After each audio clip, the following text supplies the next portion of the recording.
उस मंत्र में कहीं पर पक्षी शब्द आया है क्या? व्याख्या में तो आता है। निशब्द मंत्र में आया है क्या? नहीं, दिखा तो नहीं। व्याख्या वाले अपनी बुद्धि भी लगाते हैं ना साथ में। वृक्ष वृक्ष तो आया है। हाँ, वृक्ष आया है लेकिन पक्षी नहीं आया ना। तो वृक्ष आएगा तो फिर पक्षी तो आ जाएगा ना उस पे। वृक्ष पर पक्षी ही आता है और कोई नहीं आता है। जी, सुपर्णा शब्द का हुआ। हाँ, इसीलिए मैं लेके आ रहा था आप लोगों को कि मंत्र में पक्षी नाम का कोई शब्द नहीं दिया गया। यहाँ जो शब्द दिए हैं उन शब्दों पर ध्यान दीजिए। जो आपके पास शब्द है मंत्र के, उन शब्दों में रहिए। यहाँ शब्द है द्वा। द्वा का मतलब है दो। दो हैं, वो क्या है वो अभी इसमें रहस्य है। सुपर्णा, पर्ण का मतलब होता है गति। सु माने सुंदर, सुपर्णा माने शोभन, गतिशील, सुंदर गति वाले। दो सुंदर गति वाले। फिर तीसरा शब्द सयुजा। सयुजा माने साथ साथ रहने वाले, जिनको कभी कोई अलग नहीं कर सकता है, जो एक दूसरे से अलग कभी हो ही नहीं सकते, उनका नाम है सयुजा। अकेला कभी मिल ही नहीं सकता है। जो मिलेगा तो दोनों के साथ ही मिलेगा। वो दोनों साथ ही रहेंगे, कभी उनमें से किसी एक को अकेला नहीं किया जा सकता है। इसका मतलब है सयुजा। फिर अगला विशेषण होता है सखाया। खा कहते हैं नाम को। स माने समान। समानम ख्यानम येषाम ते सखाया, जिनका एक ही नाम है, एक ही कथन है, जिनको हम एक नाम से पुकारते हैं, पुकार सकते हैं। सखाया। समानम वृक्षम, एक ही वृक्ष पर। परिशस्व जाते, परिसस्वजन का मतलब होता है आलिंगन करना। परिस्वंगा का मतलब होता है आलिंगन। परिशस्व जाते, एक ही वृक्ष पर, एक ही वृक्ष का दोनों आलिंगन करते हैं। तयोः अन्यः, उन दोनों में से कोई एक। पिप्पलम, पिप्पलम पक्वम फलम। पिप्पल माने पका हुआ फल। तयोः अन्यः पिप्पलम स्वादु अत्ति, पके हुए फलों को स्वादिष्ट समझ करके खाता है। स्वादिष्ट पके हुए फलों को खाता है। अनश्नन, न खाते हुए। अन्यः दूसरा। अभिचाकशीति, अभिचाकशीति देखता रहता है। ये मंत्र के शब्दार्थ हैं। यहाँ अक्षी पक्षी कुछ नहीं है। पक्षी का कोई मतलब है नहीं, इसलिए जब आप पक्षी सोच के उपमा सोचेंगे तो संकट में फंस जाए। मैं मानता हूं, मेरा ऐसा मानना है कि वेद के मंत्रों के जो शब्द हैं, उन शब्दों में ही, उन शब्दों को देख करके, मूल शब्दों में डूब करके वेद के मंत्रों के अर्थ पर विचार किया जाना चाहिए। अपना वाला उसमें थोपने की जरूरत नहीं है। जब आप अपना थोपेंगे, मिक्सअप होगा, तो जो प्रभु कहना चाहते हैं, जो वेद कहना चाहता है, वहां से आप कहीं न कहीं जा सकते हैं। इसलिए मंत्र में रहिए। दो हैं, दोनों की गति बहुत सुंदर है, दोनों कभी भी एक दूसरे से अलग नहीं होते हैं, दोनों का नाम भी एक ही है, और दोनों समान वृक्ष पर रहते हैं। समान वृक्ष का आलंबन करते हैं, उसका आलिंगन करते हैं। उनमें से एक पके हुए फलों को स्वाद पूर्वक खाता है और दूसरा फलों को नहीं खाता, खाने वाले को देखता रहता है। अब ये दो हैं कौन? ये सस्पेंस है, ये रहस्य है। ये दो कौन हो सकते हैं जिनकी गति बहुत अच्छी है, जो हमेशा एक साथ ही रहते हैं और एक जैसे नाम भी जिनके हैं?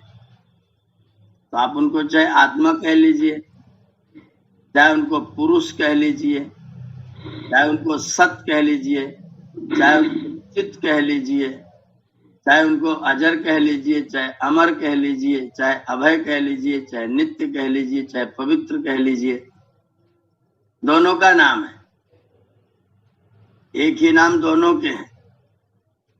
प्रसंगानुसार जब आप अपने कॉन्सेप्ट को क्लियर करेंगे, स्पष्ट करेंगे अपने विचार को, तो प्रसंगानुसार उसमें से दोनों को हम अलग अलग कर सकते हैं, छांट सकते हैं।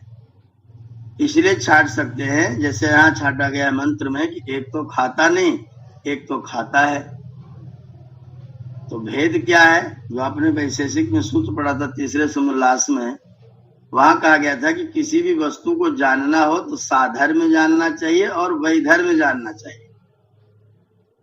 उस वस्तु में अन्य वस्तुओं की अपेक्षा से विशेष गुण क्या है वो जानना चाहिए, और उस वस्तु में अन्य वस्तुओं से कितना समान गुण है वो जानना चाहिए।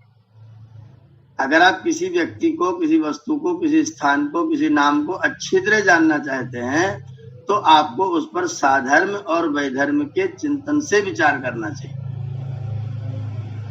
आप कोई भी एक चीज बिना साधर्म वैधर्म के जब भी जानेंगे तो आप स्पष्ट नहीं हो सकते हैं, आप कहीं न कहीं भ्रम में जरूर पड़ जाएंगे। साधर्म का मतलब अन्य वस्तुओं से उस वस्तु की समान धर्मता। जैसे मुझे पशु जानने हैं, उसमें से गाय जाननी है। अगर आप गाय को जानते हैं तो 4 टांग वाले सब खोजने पड़ेंगे, 2 सींग वाले खोजने पड़ेंगे, 1 पूंछ वाले खोजने पड़ेंगे, 2 कान वाले खोजने पड़ेंगे। ये सबका साधर्म है। सभी 4 टांग पर खड़े होते हैं, सभी मादा बच्चे पैदा करती हैं, सभी मादा दूध देती हैं, लेकिन उनमें से एक गाय नाम का तत्व होता है, उसके अंदर गले के नीचे कंबल लटका रहता है, बाकी किसी भी प्राणी के अंदर नहीं लटका हुआ है वो कंबल। तो गाय को जब आप जानना चाहेंगे तो गाय की परिभाषा क्या करेंगे? तो वहां का शासनादि मत्वम गोत्वम, आदि मत्वम तो है लेकिन शासना उसके अंदर वैधर्म है, वो किसी के पास नहीं है। तो जिसके पास और सब हो लेकिन गलकंबल भी हो, गले में लटका हुआ वो जो खाल है, चमड़ी है, लंबी लटकी हुई भी हो, उसे हम गाय कहते हैं। ऐसे ही आत्मा और परमात्मा दोनों में साधर्म है बहुत सारे, उनमें वैधर्म भी है। साधर्म से दोनों अजर हैं, दोनों कभी बूढ़े नहीं होते, दोनों कभी बच्चे नहीं होते, दोनों कभी न बूढ़े हो न बच्चे हो, दोनों नित्य हैं, दोनों सत्य हैं, दोनों चित्त हैं, दोनों चेतन हैं। ये उनका साधर्म है। इस दृष्टि से वो दोनों एक है। और जीवात्मा फल को खाता है, परमात्मा फल को नहीं खाता है, ये उनमें वैधर्म है, ये उनमें विरुद्ध धर्म है। वो इसलिए दोनों अलग अलग हो जाते हैं। एक अज्ञान से ग्रस्त होकर के शरीर धारण करने लग जाता है, एक कभी अज्ञान से ग्रस्त होता ही नहीं है, ये उसके अंदर वैधर्म है। तो साधर्म और वैधर्म दोनों को जानेंगे, और वो दोनों को एक जो साधर्म बताया वो ये है कि दोनों एक ही वृक्ष पर रहते हैं। इसमें जो आपका शरीर है ना, ये वृक्ष है, हमारा शरीर वृक्ष है। और ध्यान दीजिएगा, वृक्ष माने पेड़ पौधे नहीं, वृक्ष शब्द का अर्थ जानना पड़ेगा। वृक्ष, वृक्ष का मतलब है वृक्षते छिद्यते, यह सब वृक्ष है जिसको हम काट सकते हैं, जिसको छांट सकते हैं, जो छोटा हो सकता है, जो बड़ा हो सकता है, जो फैल सकता है, जो संकुचित हो सकता है, जिसके अंदर ये सारे गुण होंगे उसे हम वृक्ष कहते हैं। अब ये सारे गुण शरीर में घटा लीजिए तो शरीर भी एक वृक्ष है और संसार भी एक वृक्ष है, उसको भी काटना छांटा जाता है। कभी प्रलय किया जाता है, कभी निर्माण किया जाता है, कभी भूकंप आ जाता है, सब ढेर हो जाता है, कभी और कुछ, कभी पानी इतना बढ़ जाता है सब कुछ डुबा देता है। तो जिसमें ये सब परिवर्तन दिखाई दे उसका नाम है वृक्ष। हमारे शरीर रूपी वृक्ष पर जीवात्मा और परमात्मा दोनों बैठे हुए हैं, दोनों सुपर्ण हैं, दोनों की गति बहुत अच्छी है, दोनों हमेशा साथ में रहते हैं, कभी एक दूसरे का साथ नहीं छोड़ते हैं, दोनों का नाम भी आत्मा ही है। हम आत्मा है, वह हमारा भी अंतरात्मा है। हम आत्मा है और परमात्मा हमारा अंतरात्मा है, माने वह अंतर्यामी है, हमारे अंदर भी वो विद्यमान है। और दोनों मिलकर के एक ही शरीर रूपी वृक्ष पर बैठे हुए हैं, दोनों गति करते रहते हैं, दोनों की गति बहुत अच्छी है, साथ साथ रहते हैं। बस जीवात्मा जो है उस पेड़ के द्वारा, उस वृक्ष के द्वारा अपने कर्मों को कर्म करता है, और जब फल पक जाता है तो उसको खाता रहता है। और परमात्मा बैठा बैठा देखता रहता है कि तू कौन सा फल खा रहा है, कौन सा खाना चाहिए वो खा रहा है, कि जो नहीं खाना चाहिए वो खा रहा है, जो बोना चाहिए वो बो रहा है, कि जो नहीं बोना चाहिए वो बो रहा है। और जब तू न बोने वाली चीज को बोना शुरू करेगा तो अंदर बैठा हुआ अंतर्यामी तुझको समझा देगा कि भाई तू गलत बोने जा रहा है, इसमें गेहूं बोने का टाइम नहीं, इसमें धान बोने का टाइम है। अब तू धान के टाइम पर गेहूं बोने जाएगा तो तेरी फसल ठीक नहीं होगी, तेरा फल ठीक नहीं होगा, तेरा फल बढ़िया पकेगा नहीं। और जब ये ठीक कर्म करने जाता है तो वही अंदर बैठा बैठा इसको सचेत करता रहता है, बहुत सुंदर, और करो, बहुत अच्छा है।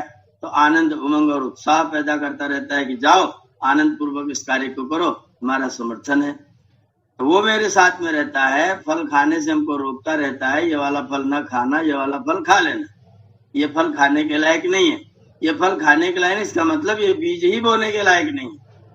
ऐसा बीज बोओगे तो फल उल्टा पकेगा, फल खराब पकेगा, फल खराब पकेगा तो फिर तुम दुखी होगे, परेशान होगे। इसलिए तुम वैसे बीज ही मत बो, वैसे काम बिल्कुल मत करो।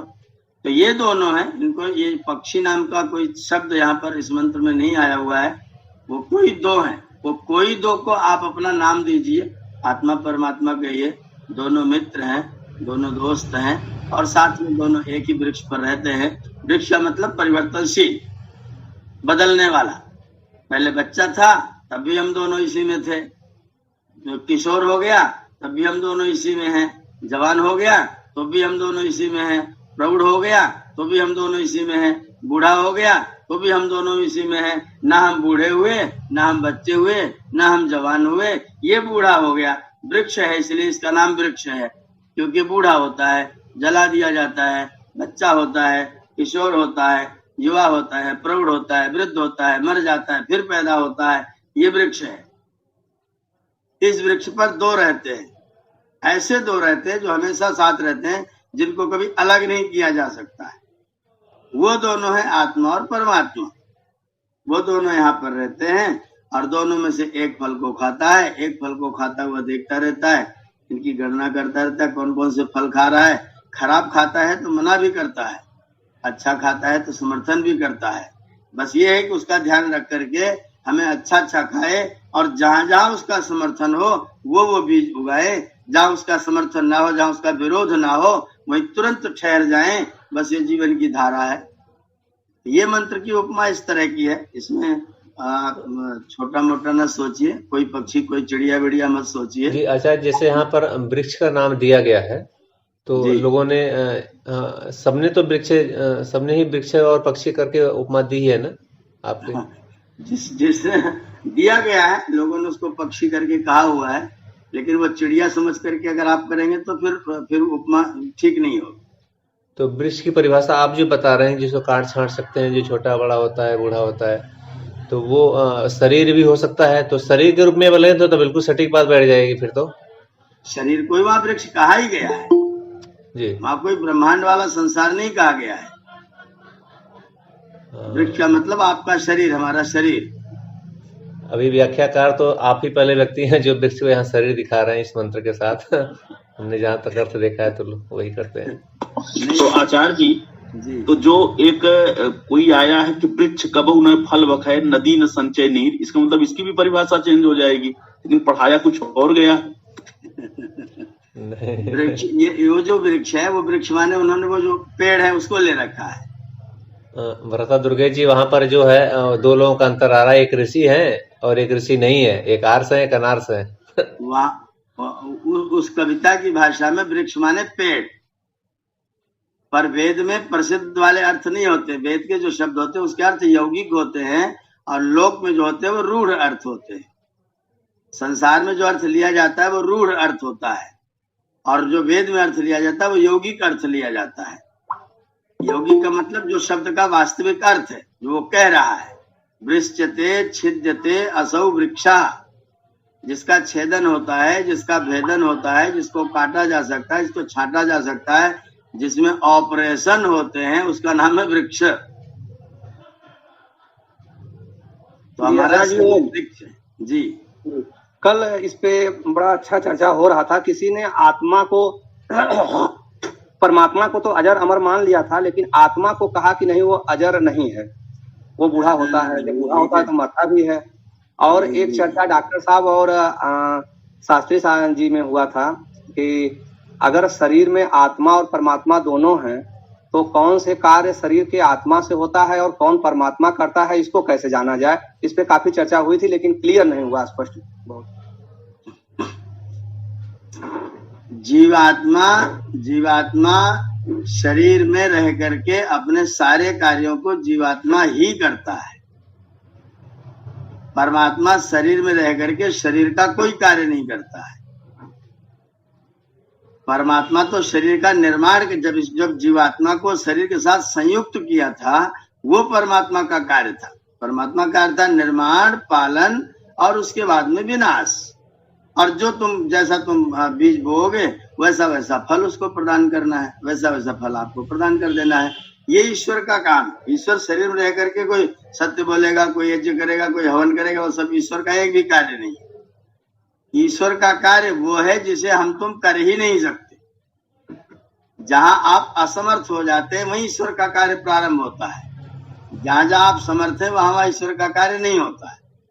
ईश्वर उन कार्यों को नहीं करता जिसको आप भी कर सकते हैं। जी, इसमें कुछ ऐसा हुआ था कि जैसे स्वैच्छिक क्रियाएं हैं जो हम करते हैं वो आत्मा करता है और जो अनैच्छिक क्रिया है वो परमात्मा करता है। इस पर जाके कुछ थोड़ा सा वो हुआ था। अनैच्छिक उसको मत कहिए। अनैच्छिक स्वैच्छिक की बात नहीं है। जितनी भी क्रियाएं जीवात्मा करता है, मैं कर रहा हूं ऐसा सोच करके करता है, शरीर से जो भी काम हो रहा है वो सारा का सारा काम जीवात्मा का है। अब जैसे भोजन पाचन है, भोजन पाचन में जीवात्मा कुछ नहीं कर रहा है, वो सो रहा है और भोजन पाचन हो रहा है। जीवात्मा चाहे भी तो पेट में रह करके उसको पका नहीं सकता है। वो कैसे पकाएगा? उसके पास कोई साधन, कोई चारा, कोई व्यवस्था नहीं है। तो वो कार्य ईश्वर की ओर से है जिसमें आप कुछ नहीं कर सकते। उसमें ऐच्छिक वाली बात नहीं जोड़ना चाहिए। जो आप नहीं कर सकते, जो आपके द्वारा करना असंभव है, वो ईश्वर का कार्य है। ईश्वरीय कार्य वो है जिसमें जीवात्मा कभी संभव ही नहीं हो सकता, सफल ही नहीं हो सकता है। जैसे शरीर अपने लिए दे देना, ये जीवात्मा का काम नहीं है, वो नहीं ले सकता है। जो ब्लड बनाता है तो परमात्मा बनाता है, जो खून बनाता है परमात्मा बनाता है सर जी। वो ईश्वर की व्यवस्था है, वो ईश्वर का काम है। आप नहीं बनाते और आज तक आपने नहीं बनाया। 1 अरब साल 97 करोड़ साल हो गए, आपने सब कुछ बनाया, आकेट राकेट तमाम संधा कर दिया, मंगल पर प्लॉटिंग करने की जुगाड़ कर रहे हैं, लेकिन एक बूंद खून का निर्माण आज तक आपने नहीं किया है। वो व्यवस्था प्रभु की, वो परमात्मा की है। उसको आप नहीं करते, वो करता है। प्राण आप अपने आप नहीं डाल सकते। आपका प्राण आपके पास अपने आप नहीं है, उसको करने वाला परमात्मा है। वो ईश्वर का काम है, वो आप नहीं कर सकते। अगर कर लेते होते तो कोई न मरता, सबको आप प्राण दे दिया करते। तो वो ईश्वरीय कार्य है जिसको आप नहीं कर सकते, आपके द्वारा करना जिसका असंभव है, वो ईश्वरीय कार्य है। धरती 1 सेकंड में 29.58 किलोमीटर की दौड़ लगाती है। आप हम सब मिलकर के, पूरे संसार के जितने मनुष्य सब मिलकर के धरती को 1 आध सेकंड ढकेल सकते हैं क्या? ढकेलेंगे तो खड़े कहाँ होंगे?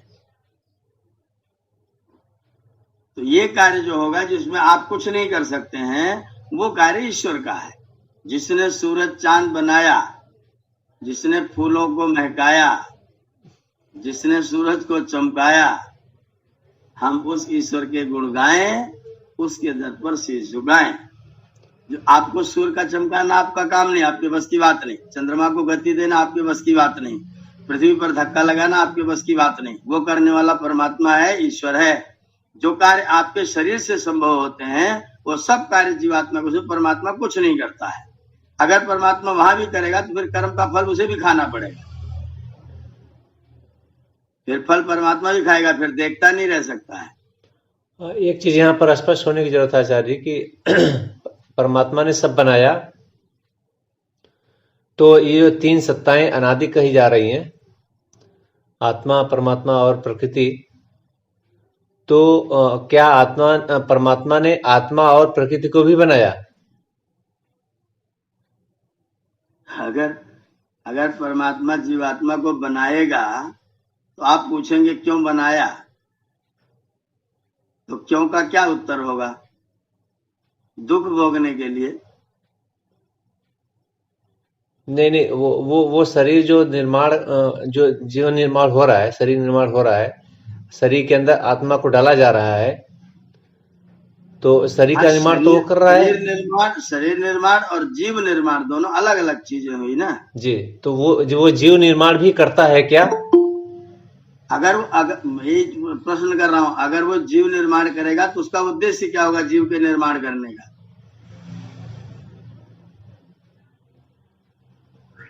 जीव के निर्माण करने का परमात्मा का उद्देश्य क्या होगा? पैदा करो फिर सबको दुखी करो। तो ये बात तो यहाँ पर भी कह रहे हैं कि संसार क्यों निर्माण किया? हाँ, संसार का निर्माण मतलब यह सम्यक सरत, जो सरकता है, चलता फिरता है, जिसमें गति है, जिसमें परिवर्तन है, उसका निर्माण उसने किया है और उसका उद्देश्य करने का। इसलिए उद्देश्य क्योंकि जीवात्मा को फल देना है, जीवात्मा को कर्म का फल प्रदान करना है।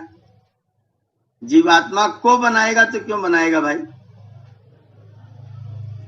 हमने अपने मकान बनाया है अपने रहने के लिए। अगर हम ही न होते तो क्यों मकान बनाते? जीवात्मा था ही नहीं तो संसार क्यों बनाया जाता? जीवात्मा था इसलिए बनाने की जरूरत पड़ी। अगर कोई कहेगा जीवात्मा को भी बनाता है तो फिर परमात्मा बिना मतलब का काम करता है। फिर परमात्मा कोई बुद्धिमान समझदार व्यक्ति तो नहीं हो सकता है। तो अच्छा जी, तो और जटिल हो जा रहा है कि ये पहले से है, प्रकृति भी पहले से।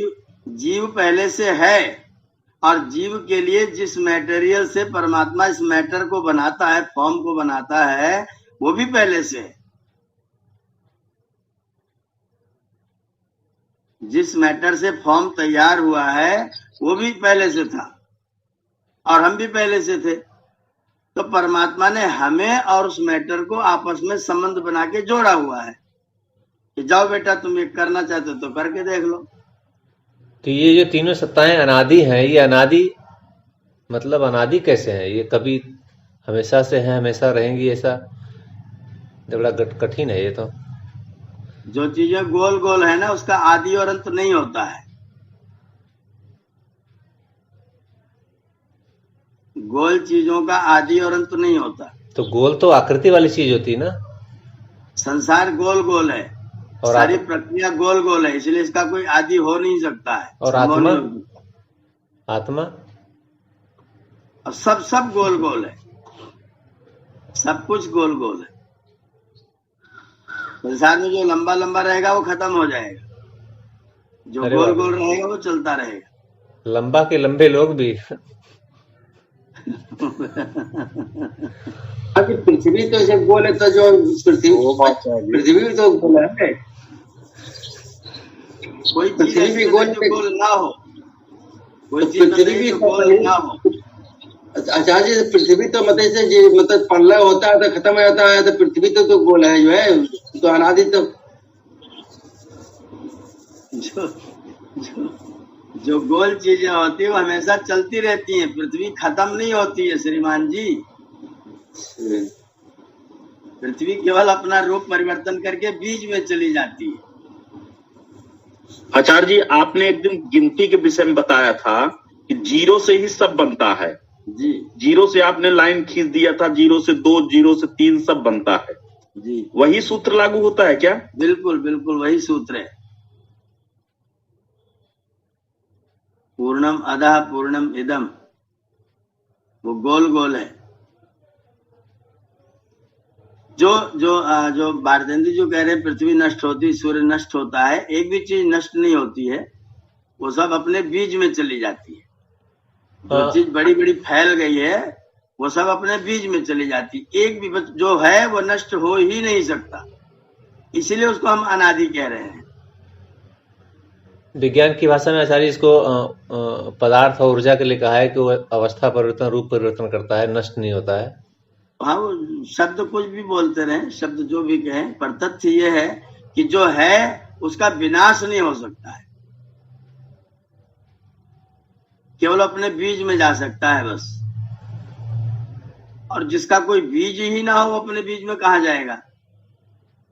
तो हमारा परमात्मा का और मूल जो प्रकृति, उसका कोई दूसरा बीज नहीं, इसलिए वो लोग कहीं जा ही नहीं सकते, वो तीनों है हमेशा से। जीव का निर्माण जो मानेगा वो तो परमात्मा को पक्षपाती, अन्यायी और बेकार का निर्बुद्धि व्यक्ति कह देगा। वो कहता है परमात्मा निर्बुद्धि, जो कहता है जीव का भी निर्माण परमात्मा करता है। अगर परमात्मा जीव का निर्माण करेगा तो फिर बुद्धिमान तो कदापि नहीं है, वो गुड्डा गुड़िया वाला मामला बनेगा। फिर वही जो खेल खेलते रहते, वैसे परमात्मा ने खेल खेला क्यों बनाया? हम लोग बनाने का झंझट क्यों शुरू किया? आप जाओ बनाओ, फिर दुखी करो, फिर दुखी करो, उसको कर्म फल दो, फिर उसको दंड दो, फिर उसको सुख पहुंचाओ, फिर उसको मुक्ति दो। ऐसी क्या जरूरत पड़ी परमात्मा बिना मतलब का काम करने की? तो ये जो अनादि तत्व है, अनादि पदार्थ है, अनादि सत्ता है, ये ऐसा कैसे है, कब से है, कैसे है, ये क्यों है? वही बात, फिर बात कब से वाली हो गई।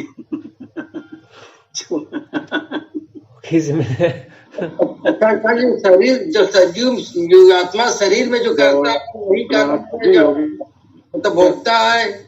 जब शरीर धारण करता है वही मतलब जब भोगता है, मतलब सुख भोगता है, सुख करता है। जी बिल्कुल बिल्कुल। स्वाभाविक है कि आखिर कभी तो निर्माण हुआ होगा आत्मा का, प्रकृति का। जैसे ही आत्मा के निर्माण की बात आएगी तुरंत प्रश्न आएगा क्यों निर्माण हुआ, तो क्यों के चक्कर में अभी रहने दीजिए आचार्य। हमें ये बताइए कि पहले बार यह कब आया? वही इसीलिए तो मैं कह रहा हूं कि क्यों का कोई उत्तर नहीं, इसलिए पहली बार कोई है नहीं। पहली बार नाम का तत्व ही नहीं है। जैसे आचार्य जी जो बात कही जा रही है यहाँ पर, कब, तो एक तो जो बार बार कहते हैं 36,000 बार, एक तो वो है, तो ये 36,000 बार तो आ रहा है, सृष्टि का निर्माण करके जो आ रहा है वो आ रहा है, और एक चीज वो हो गई। लेकिन फिर भी वहां ये तो है कि आत्मा का निर्माण नहीं हुआ, ये शरीर का मिलन प्रकृति के साथ किया गया है। ये 36,000 बार, केवल उतने का ही नाम सृष्टि है, उतने को ही 36,000 बार कहा जा रहा है। लेकिन 36,000 बार में से एक बार ही मान लो अगर जो है, तो वो मतलब अनादि का मतलब हुआ कि कभी ऐसा हुआ नहीं, न होगा। हाँ, अनादि का मतलब है कभी भी नया नहीं क्रिएट हुआ है, जो है वो है बस, उसका केवल रूप परिवर्तन हुआ है। ओम आचार्य जी। जी आचार्य जी, क्या आत्मा परमात्मा के विषय में ये कहा जा सकता है कि जो सर्वत्र है पर परमात्मा है, जो एकत्र है वो आत्मा है? बिल्कुल बिल्कुल, ये बात एकदम सत्य है। तो इसका मतलब अगर तीनों गुण अगर देखा जाए कि अजर अमर अविनाशी, जैसे तीन है ईश्वर, आत्मा और प्रकृति, तो तीनों के प्रॉपर्टी लगभग सेम होंगे। हाँ, तीनों बिल्कुल बिल्कुल, तीनों ही अजर हैं, तीनों ही अमर है, तीनों अविनाशी है। लेकिन सारे गुण तो आचार्य मैच नहीं करेंगे ना उसमें है? जितने ईश्वर के गुण हैं सारे तो नहीं मैच करेंगे ना। नहीं, इसी मैंने पहले कहा कि हर वस्तु में कोई ऐसी वस्तु हो ही नहीं सकती जिसमें वैधर्म ना हो, कोई अस्थि वस्तु हो ही नहीं सकती जिसमें साधर्म ना हो। ऐसा संभव ही नहीं कि कोई वस्तु किसी के समान ना हो, और ऐसा संभव नहीं किसी में कोई विशेष गुण ना हो। ऐसी वस्तु की परिकल्पना ही नहीं हो सकती, वो वस्तु हो ही नहीं सकती। होगी तो साधर्म भी होगा, वैधर्म भी होगा। बिना वैधर्म के जगत हो ही नहीं सकता, बिना साधर्म के जगत हो ही नहीं सकता, असंभवम है ये।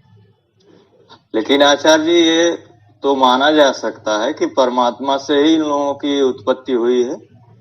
नहीं, परमात्मा से उत्पत्ति होगी तो फिर परमात्मा ही खत्म हो जाएगा। तो फिर इनकी उत्पत्ति कहाँ से हुई? ये है ऑलरेडी, मतलब परमात्मा के साथ ये लोग विद्यमान। तीनों के तीनों मूल प्रकृति, जीवात्मा और परमात्मा, ये तीनों हमेशा रहने वाली तीन शक्तियां हैं। एक कंट्रोलर है, एक कंट्रोल्ड है और एक साधन है जिसके द्वारा कंट्रोलिंग हो रही है। ये तीन के बिना कोई जगत में चीज रह ही नहीं सकती, हो ही नहीं सकती। तीन सब जगह विद्यमान ही रहेगा।